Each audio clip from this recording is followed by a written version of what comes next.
तो यहाँ वकीलों का प्रतिनिधित्व होना चाहिए। इलाहाबाद और बनारस में ये डिमांड की गई थी कि यहाँ वकीलों को टिकट दिया जाए। सरकारें कोई भी आ रही हैं, लगातार इस बीच अधिवक्ताओं के कार्यक्षेत्र में कटौती करती जा रही हैं। देश आज़ादी से लेकर आज तक अधिवक्ताओं का रोल तो बहुत अच्छा है। सब कुछ उन्हीं की प्रेरणा से होता रहा, जो उनके लिए करना था गवर्नमेंट को, जो आज तक नहीं कर पाई है। कानपुर में लोकसभा चुनाव के लिए अलग अलग वर्गों के अलग अलग मुद्दे हैं, अधिवक्ताओं के भी अलग मुद्दे हैं।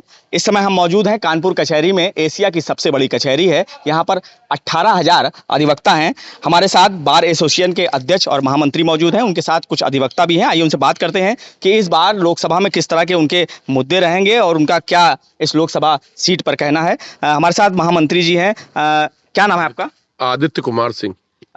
जिस तरह से कानपुर की बात की जाए तो कानपुर में लोकसभा चुनाव हो या कोई चुनाव हो, अधिवक्ताओं का उसमें बड़ा दखल होता है। यहाँ से लगभग तय होता है, हर प्रत्याशी यहाँ आता है आप लोगों से वोट और सपोर्ट मांगने के लिए। तो किस तरह से आप देखते हैं लोकसभा चुनाव? देखिए, सिर्फ कानपुर की लोकसभा ही नहीं, देश भर में जितने भी राजनीतिक संगठन हैं, कोई भी पार्टियां हैं, वो सब अधिवक्ताओं से प्रेरित हैं और हर पार्टी का नेतृत्व शुरुआती दौर में अधिवक्ताओं ने ही किया है। और ये अधिवक्ताओं की विशेषता है।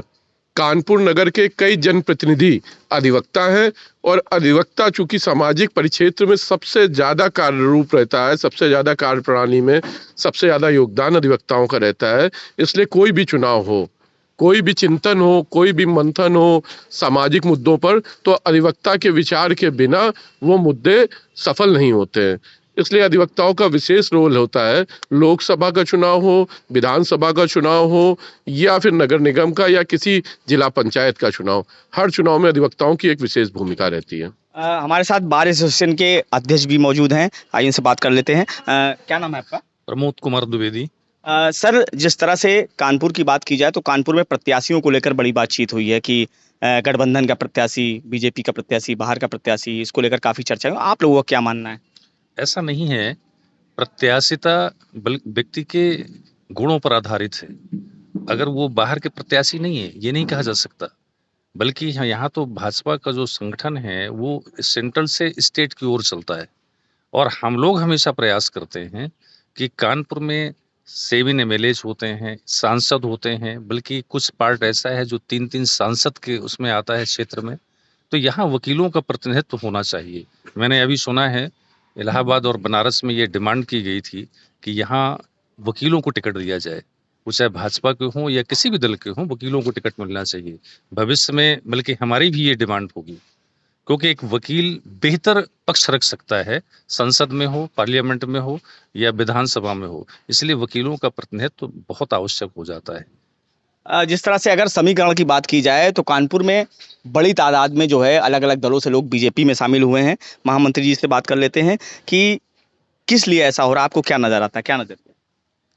देखिए, सत्ता की जो नीतियां होती हैं उनको देखकर व्यक्ति प्रभावित होता है और अपने दलों को छोड़कर किसी अन्य दल में शामिल होता है। उन नीतियों का ही ये प्रभाव होता है कि व्यक्ति विशेष किसी दल के प्रति आकर्षित होता है। और निश्चित रूप से कुछ नीतियां ऐसी हैं जिनको लोग पसंद कर रहे हैं, कुछ उनके मुद्दे ऐसे हैं जिनसे लोग प्रभावित हैं, इसलिए दल परिवर्तन हो रहा है। बीजेपी के सत्यदेव पचौरी जी यहाँ पर सांसद हैं। अधिवक्ताओं के लिए उन्होंने क्या किया और आने वाली जो सांसद हों उनसे आपकी क्या मांग? सत्यदेव पचौरी जी ने जब यहाँ कोरोना का एक क्रूशियल समय आया था, अधिवक्ता भी उसमें सफ़र किए थे और आम जनता भी उसमें अपने आप में सफ़र की थी। उस समय अधिवक्ताओं के लिए बार एसोसिएशन में और लायर्स एसोसिएशन में सत्यदेव पचौरी जी ने अपनी सांसद निधि से कुछ धनराशि दी थी, जिससे कुछ राहत सामग्री वितरित की जा सके लोगों के बीच में। और जो वर्तमान प्रत्याशी हमारे भारतीय जनता पार्टी से आए हुए हैं, रमेश अवस्थी जी, उनके अगर वो जीतते हैं तो हमारी उनसे ये मांग है कि सरकारें कोई भी आ रही हैं, लगातार इस बीच अधिवक्ताओं के कार्यक्षेत्र में कटौती करती जा रही हैं। विभिन्न प्रकार के ट्रिब्यूनल्स बना दे रहे हैं, विभिन्न प्रकार के ऐसे काम कर दे रहे हैं जिसकी वजह से अधिवक्ताओं का काम छिन रहा है। तो कहीं ना कहीं सेंट्रलाइज करके अधिवक्ताओं के क्षेत्र को बढ़ाया जाए, क्योंकि अधिवक्ता वृत्ति ही एकमात्र ऐसा व्यवसाय है पूरे भारत में जिसमें सरकार का 0 इन्वेस्टमेंट होता है और लाखों करोड़ों अधिवक्ता स्वतः अपने आप में रोजगार सृजित करते हैं, अपने लिए भी और आम जनता के लिए भी, क्योंकि न्यायालय परिसर से सीधे सीधे आम जनता का जुड़ाव रहता है। अधिवक्ता भले हमारे 18,000 हो, लेकिन सीधी सीधी कचहरी से 18 लाख जनता प्रभावित होती है कानपुर नगर की। इसलिए मेरी मांग है कि अधिवक्ताओं के कल्याण के लिए अधिक से अधिक इनको राहत मिले, अधिक से अधिक क्षेत्रों का सृजन हो जिसमें अधिवक्ता काम कर सके। अधिवक्ता सुरक्षा अधिनियम को लेकर कई बार जो है बातें उठती रही हैं। अध्यक्ष जी से बात कर लेते हैं। अध्यक्ष जी, आप क्या कहते हैं? अधिवक्ता प्रोटेक्शन एक्ट, इसकी डिमांड बहुत पहले से की जा रही है और सिर्फ ये प्रोटेक्शन एक्ट ही नहीं बल्कि अधिवक्ताओं के प्रति गवर्नमेंट हमेशा एक निष्क्रिय सी रही है। आज तक देश आज़ादी से लेकर आज तक अधिवक्ताओं का रोल तो बहुत अच्छा है, सब कुछ उन्हीं की प्रेरणा से होता रहा, लेकिन अधिवक्ताओं के प्रति जो उनके लिए करना था गवर्नमेंट को, जो आज तक नहीं कर पाई है। सिर्फ एडवोकेट प्रोटेक्शन एक्ट ही नहीं बल्कि उनके चाहे इंश्योरेंस को लेकर हो, उनके पेंशन को लेकर हो या नए अधिवक्ताओं के स्टाइपेंड को लेकर हो, आज तक कभी भी इसमें पॉजिटिव स्टेप्स नहीं उठाए गए। हमारा प्रयास होगा कि इस चुनाव के समय और हम जनप्रतिनिधियों से यहाँ आ रहे हैं, उनसे भी डिमांड करेंगे और सरकार से भी आगे मांग करेंगे कि ये चीज़ें अधिवक्ताओं के लिए प्रदेश स्तर पर अवश्य लागू की जाएं। आपकी क्या मांग है एक अधिवक्ता होने के नाते, और क्या होना चाहिए? अधिवक्ता प्रोटेक्शन एक्ट तो लागू होना चाहिए, क्योंकि अभी भी नगर के सांसद रह सत्यदेव पचौरी जी ने भी कहा था, प्रॉमिस किया था कि अधिवक्ता प्रोटेक्शन एक्ट हम लागू कराएंगे। और सभी अधिवक्ता है, पुलिस का अलग अपना प्रोटेक्शन एक्ट है, डॉक्टरों का अपना अलग प्रोटेक्शन एक्ट है, हर लोगों का बना है। सिर्फ अधिवक्ताओं की ही अनदेखी सरकार करती चली आ रही। तो यही मांग है, अधिवक्ताओं के लिए भी सरकार कुछ सोचे। अब बात कर लेते हैं कि कानपुर में जिस तरह से अगर प्रत्याशियों की लड़ाई की बात की जाए, महामंत्री जी हमारे साथ मौजूद हैं। जिस तरह से गठबंधन का प्रत्याशी आलोक मिश्रा जी, दूसरी तरफ रमेश अवस्थी बीजेपी के प्रत्याशी, बसपा कहीं नजर नहीं आ रही है, तो ऐसे में किसके बीच लड़ाई मानते हैं और किसको ताकतवर मानते हैं? निश्चित रूप से हमारे गठबंधन का जो प्रत्याशी आलोक मिश्रा है, वो आलोक मिश्रा जी माननीय, वो छात्र संघ से जुड़े हुए प्रत्याशी हैं और नगर में शिक्षा के क्षेत्र में भी उनका योगदान है।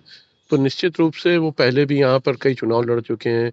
उन्होंने विधानसभा लड़ी कल्याणपुर से और उनकी वाइफ भी मेयर का चुनाव लड़ी हैं।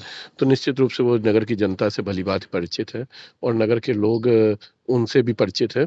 लेकिन दूसरी तरफ से जो प्रत्याशी हमारी भाजपा पार्टी से माननीय रमेश अवस्थी जी हैं, वो पत्रकारिता के क्षेत्र से जुड़े हुए हैं और निश्चित रूप से जब से हमारा देश बना है तो पत्रकारिता को चौथा स्तंभ माना गया है हमारे देश की व्यवस्थाओं में व्यवहारिक। तो एक पत्रकार देश की नब्ज भी समझता है, देश की भावनाएं भी समझता है, देश की सारी चीजें समझता है। तो लड़ाई इन्हीं दोनों लोगों के बीच में होगी और कानपुर की जनता चूंकि जागरूक जनता है, एक अच्छी लड़ाई आपको देखने की मिलेगी। ये लोकसभा के चुनाव का परिणाम क्या होता है इससे तो हम नहीं जानते हैं, लेकिन एक अच्छी लड़ाई कानपुर नगर की लोकसभा में आपको देखने को मिलेगी। जिस तरह से आपने देखा कि कानपुर के अधिवक्ता साफ तौर से अपने मुद्दों को लेकर मांग कर रहे हैं, इसके साथ ही ये भी बता रहे हैं कि यहाँ पर जो लड़ाई है लोकसभा प्रत्याशी की, वो केवल गठबंधन के प्रत्याशी और बीजेपी के बीच है। कानपुर से संदीप सविता, श्रेष्ठ यूपी। उत्तर प्रदेश की हर खबर से अपडेट रहने के लिए श्रेष्ठ यूपी को करें सब्सक्राइब, बेल आइकन दबाएं और देखते रहें श्रेष्ठ यूपी।